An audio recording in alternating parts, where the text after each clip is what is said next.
warahmatullahi wabarakatuh. Alhamdulillah, assalatu wassalamu ala rasulillah wa ala alihi wa ashabihi wa man walah. Amma ba'du. Qala Allah Ta'ala fi kitabihil karim. A'udzu billahi minasy syaithanir rajim. Bismillahirrahmanirrahim. Kullu nafsin dha'iqatul maut. وإنما توفون أجوركم يوم القيامة فمن زحزح عن النار وأدخل الجنة فقد فاز وما الحياة الدنيا إلا متاع الغرور. Surah Ali Imran ayat 185. Setiap yang bernyawa pasti akan merasakan kematian, dan sesungguhnya pada hari kiamat sajalah Allah akan membalas pahalamu dengan sempurna. Barang siapa yang dijauhkan dari neraka dan dimasukkan ke dalam surga, maka sungguh ia adalah orang yang beruntung. Dan kehidupan di dunia ini tidak lain semata-mata hanyalah kesenangan yang memperdayakan. Allah Subhanahu wa Ta'ala berkali-kali mengingatkan kita tentang kematian. Salah satunya pada ayat ini, bahwa kehidupan dunia ini tidaklah abadi. Kelak kita akan mempertanggungjawabkan seluruh amal perbuatan kita pada hari kiamat, dan Allah akan membalasnya dengan sempurna. Kemudian di dalam ayat ini juga dibahas tentang kebahagiaan yang hakiki itu seperti apa. Ternyata kebahagiaan itu bukanlah tentang harta yang berlimpah atau jabatan yang tinggi, juga bukan tentang kecantikan yang paripurna. Akan tetapi bahagia yang sejati itu masuk ke surga Allah Subhanahu wa Ta'ala, bertemu dengan Sang Pencipta, memandang senyum teduh baginda Nabi Muhammad SAW, bertemu dengan orang-orang saleh. Jika kita renungkan kembali, ketika di dunia ini, saat kita sedang di majelis ilmu atau di majelis zikir, kita merasakan kedamaian dan ketenangan yang luar biasa saat memandang wajah teduh para ulama, para orang-orang saleh. Juga ketika kita melantunkan zikir dan sholawat bersama-sama. Tentunya perumpamaan ini tidak sebanding, karena kelak di surga kita akan merasakan kedamaian dan ketentraman yang jauh berkali lipat.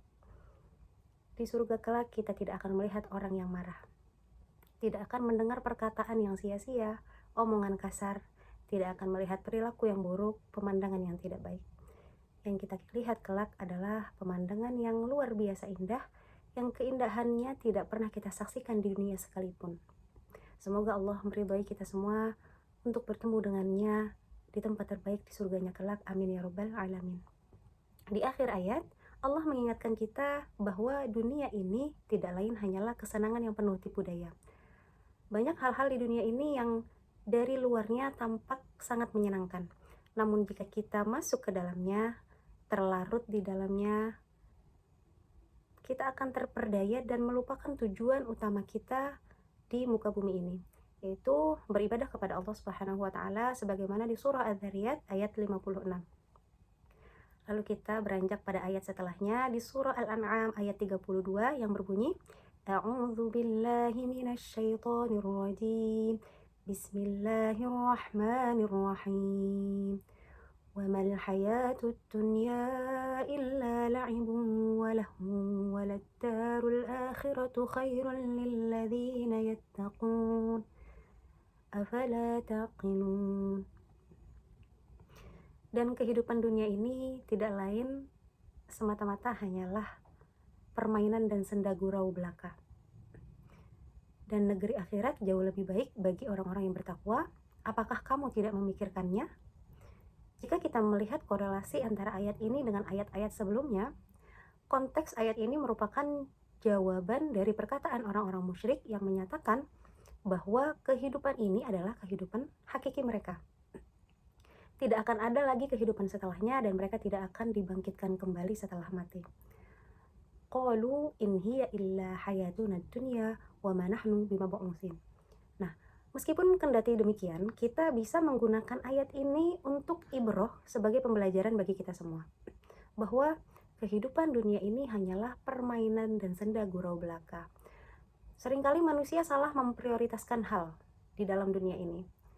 Padahal hal-hal duniawi yang hanya berlandaskan hawa nafsu saja tanpa melibatkan ridho Allah di dalamnya, tentunya sangat tidak sebanding dengan kehidupan di akhirat nanti.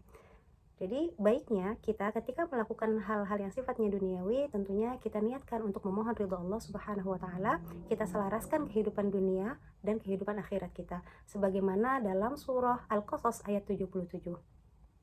A'udzu billahi minasy syaithanir rajim. Bismillahirrahmanirrahim.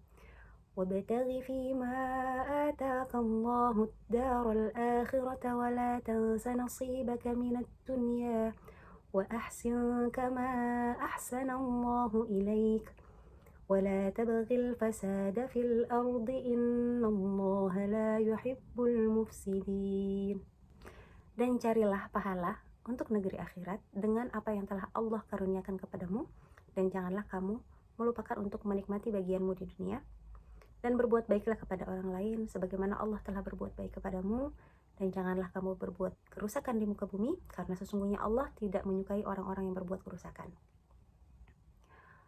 Allah mengingatkan kita untuk memakai atau memanfaatkan hal-hal yang telah Allah berikan kepada kita sebagai bekal kita di akhirat kelak.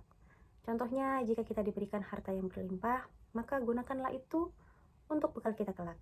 Maka bersedekahlah, maka berinfaklah di jalan Allah. Kemudian Allah juga mengingatkan kita, jangan sampai kita melupakan untuk menikmati bagian kita di dunia. Allah memberikan kita berbagai macam nikmat, silakan nikmati tanpa berlebih-lebihan. Jika kamu diberi kenikmatan berupa keluarga, berupa suami dan anak, maka nikmatilah tanpa berlebih-lebihan. Jangan sampai cintamu kepada suami dan anak-anakmu melebihi cintamu terhadap Allah dan Rasul-Mu. Kemudian berbuat baiklah sebagaimana Allah telah berbuat baik kepadamu. Dan ini ada kata yang senantiasa kita sebutkan, baik itu di dalam sholat maupun di dalam keseharian di luar sholat, yaitu Alhamdulillahirabbil alamin, yang artinya segala puji hanya bagi Allah Subhanahu wa taala. Menurut para mufassir, ahli tafsir, mengapa segala puji hanya bagi Allah Subhanahu wa taala? Yang pertama yaitu karena Allah memberikan banyak nikmat kepada kita. Allah telah memberikan banyak nikmat kepada kita, baik kepada orang-orang mukmin maupun kepada orang non-muslim. Kemudian segala kebaikan yang kita lakukan, baik itu untuk diri sendiri maupun kebaikan untuk orang lain, itu bisa kita laksanakan karena kita diberikan nikmat oleh Allah Subhanahu wa taala. Oleh karena itu, asal muara dari seluruh kebaikan dan kebajikan di muka bumi ini tentunya dari Allah Subhanahu wa taala. Maka kita harus senantiasa bersyukur kepada Allah Subhanahu wa taala. Setelahnya Allah melarang kita untuk berbuat kerusakan di muka bumi karena Allah sungguh tidak menyukai orang-orang yang berbuat kerusakan. Nah, dari ayat-ayat tersebut sebaiknya kita selaraskan keduanya. Kita seimbangkan kehidupan dunia dan akhirat kita jalani kehidupan kita dengan tujuan yaitu memohon ridho Allah Subhanahu wa taala dan sebagai manifestasi rasa syukur kita atas nikmat-nikmat yang Allah berikan kepada kita. Tentunya kita perlu melaksanakan kehidupan kita di dunia ini dengan bersikap zuhud. Salah satu kalam ulama, perkataan dari ulama yaitu ij'alid dunya fi yadika wa la taj'alha fi qalbika. Genggamlah dunia di dalam tanganmu dan janganlah biarkan dunia bersemayam dalam hatimu. Jadi kita perlu kendalikan dunia di dalam tangan kita, jangan biarkan dunia membuat hati kita busuk karena bersemayam di dalamnya. Mudah-mudahan bermanfaat. Wassallallahu ala sayyidina Muhammad wa ala alihi wa sahbihi wasallam. Wassalamualaikum warahmatullahi wabarakatuh.